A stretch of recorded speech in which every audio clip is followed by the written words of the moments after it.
This is the Honor 20, and although it is a really good mid-range device, given the issues surrounding Huawei, it's actually really much harder to recommend than you might think.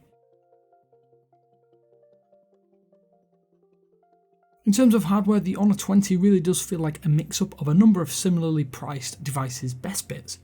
You get the punch hole from the Honor View 20, the side-mounted fingerprint reader like that found on the Galaxy S10e, and round back the design looks similar to the P30 Pro and the P20 with a two-tone paint job.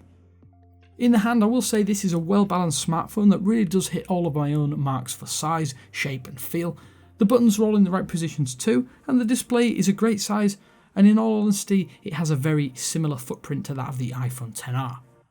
That's where the similarities end though, as once unlocked, the software experience is instantly familiar to EMUI users.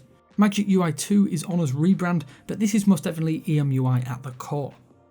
That means duplicate apps are rife. It does detract from the overall snappiness of the Kirin 980 and 6GB of RAM found inside, as they do really help the Honor 20 fly through just about anything you can throw at it.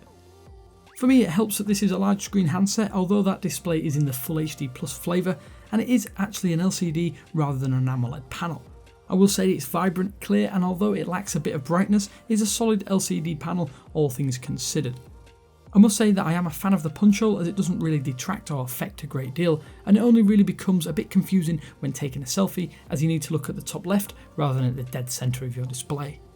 I cannot fault the hardware one bit, as a mid-ranger there aren't too many compromises bar the Full HD Plus display. At the back the two-tone colour is really nice, and it has shades of other Huawei devices like I said, including the P20 and P30. Round back you'll notice the camera array also does look familiar. It's very similar to those found on the P30 and P30 Pro with 4 lenses. The main 48 megapixel sensor is solid, and the inclusion of an ultra wide angle lens is one that I personally enjoy immensely. The 2 megapixel macro lens is nice in theory, but the results are just not very good in my experience. There is also a 2 megapixel depth sensor for better background blur in shots, but the results again are mixed all things considered. Images can be a pretty mixed bag at times. I will say that they are vibrant, can be crisp, and there are plenty of modes to utilise, but you're often left feeling like some photos are poor compared to pictures taken seconds earlier with the very same lens.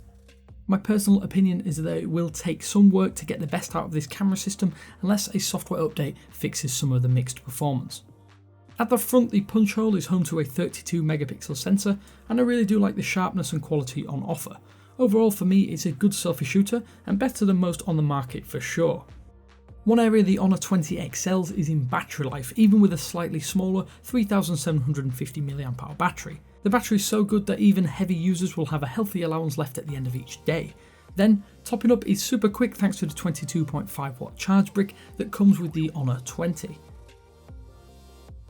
So, although we haven't gone particularly in depth, in any other circumstances the Honor 20 is a win for the mid-range device market. Solid hardware, great battery, excellent performance and pricing, a camera that is mostly great, so why the hesitation to recommend? Well, unfortunately it's hard to recommend simply due to things out of our control and the confusion surrounding Huawei and Honor's future with Android. This device was actually looking unlikely to make it to the market just a few weeks ago. The bigger challenge is whether it will get the support required beyond August 2019. For that reason alone, even though this is a great option, we can't wholeheartedly recommend it. Of course, we'd love to know your thoughts. Are you looking to pick up the Honor 20 despite some issues surrounding Huawei and Honor? Let us know in the comments section below. Then, before I head off, remember to subscribe to the channel to see more video content just like this. But until next time, thanks for watching, and I will speak to you later.